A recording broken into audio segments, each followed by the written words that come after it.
ಏನಾಯ್ತಂದ್ರೆ sir ನಮ್ಮ ಮಗನಿಗೆ ಭಾಳ ಹೊಡೆದಿದ್ದಾರೆ ಸರ್. ನಮ್ಮ ಮಗನಿಗೆ ನಮ್ಮ ಮಗ ಭುವನೇಶ್ವರ ಅಂತ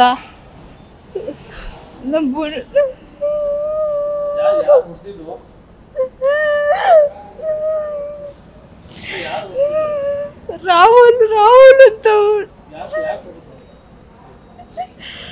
ಏನ್ ಸಿಟ್ಟೈತಂತ ಹೊಡೆದಿದ್ದಾನೆ ಸರ್. ನಮಗೆ ಗೊತ್ತೇ ಇಲ್ಲ. ಹೊಲದಲ್ಲಿ ಕರ್ಕೊಂಡು ಹೋಗಿ ಹೊಡೆದಿದ್ದಾರೆ ಸರ್.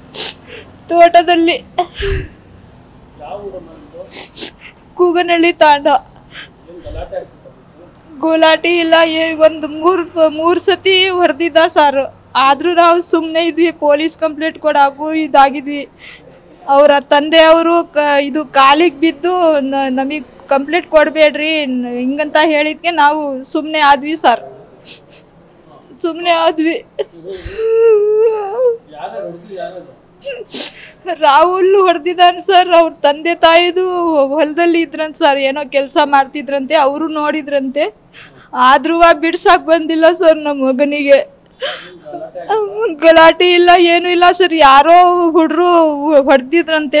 ಇದು ಗಡೆಕಟ್ಟೆ ಊರಲ್ಲಿ ಹಬ್ಬ ಆತಲ್ಲ, ಅಲ್ಲಿ ಗಲಾಟೆ ಆಗಿದ್ಮೇಲೆ ನಮ್ಮ ಮಗ ಅಲ್ಲಿ ಇನ್ನೂ ಡ್ಯಾನ್ಸ್ ನೋಡಕಂತ ವಾಪಸ್ ಇನ್ನೂ ಹೋಗಿದ್ದಾನೆ. ಹೋಗಿದ್ಮೇಲೆ ಇದು ಬಿತ್ಕೊದ್ದಿಂದ ಅಂತ ಯಾರೋ ಹೊಡೆದು ಮಲಗಿಬಿಟ್ರಿದಂತೆ. ಆವಾಗ ನಮ್ಮ ಮಗ ರಾಹುಲನ್ನ ಏನಾತಂತ ಕೇಳಿದ್ಕೆ ನೀನೇ ಹೊಡ್ಸಿದ್ಯಾ, ನಿನ್ನ ಫ್ರೆಂಡಿಗೆ ಹೇಳಿ ನೀನೇ ಹೊಡ್ಸಿದ್ಯಾ ಅಂತ ಹೇಳಿದಂತೆ. ನಾನು ಯಾಕೆ ಹೊಡ್ಸೋಣ, ಬಾ ಆಸ್ಪತ್ರೆಗೆ ಹೋಗೋಣ ಅಂತ ಕರ್ಕೊಂಡು ಹೋಗಿದ್ದಾನೆ ಸರ್.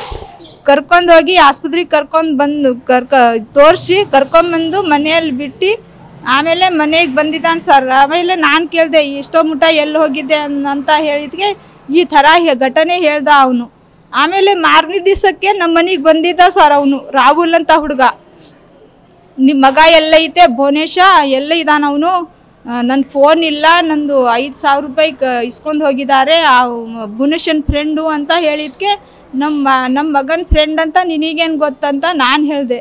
ಆಮೇಲೆ ಇಲ್ಲ ಭುವನೇಶನ್ ಫ್ರೆಂಡೇ ಅವರು, ಅವನೆಲ್ಲ ಇದ್ದಾನೆ ಕರಿ ಅಂತ ಹೇಳಿದ್ಕೆ ನಮಗೆ ಗೊತ್ತಿಲ್ಲ, ಅವನೆಲ್ಲ ಇದ್ದಾನೋ ಕರ್ಕೊಂಡು ಹೋಗ್ಬಾ ಅಂತ ನಾವು ಹೇಳಿದ್ವಿ. ಆಮೇಲೆ ನಮ್ಮ ಅತ್ತೆ ಅಣ್ಣನ ಮಗ ಬಂದ ಬೈದು ಕಳಿಸಿದ ಸರ್. ಮನೆಯಾಗ ಕುತ್ಕೊಂಡಿದ್ದ.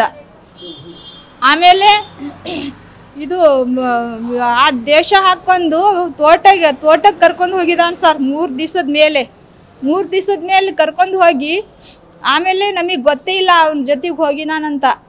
ಆಮೇಲೆ ಒಂದಿಬ್ಬರು ಫೋನ್ ಮಾಡಿದರು ಸರ್, ಭುವನೇಶ ಇದ್ದಾನೇನು ಅಂತ. ಇಲ್ಲ ಮನೆಯಲ್ಲಿಲ್ಲ, ಬೆಳಗಿಂದ ಇಲ್ಲ, ನಾವು ಹುಡುಕ್ತಾ ಇದ್ದೀವಿ ಅಂತ ಹೇಳಿದ್ವಿ.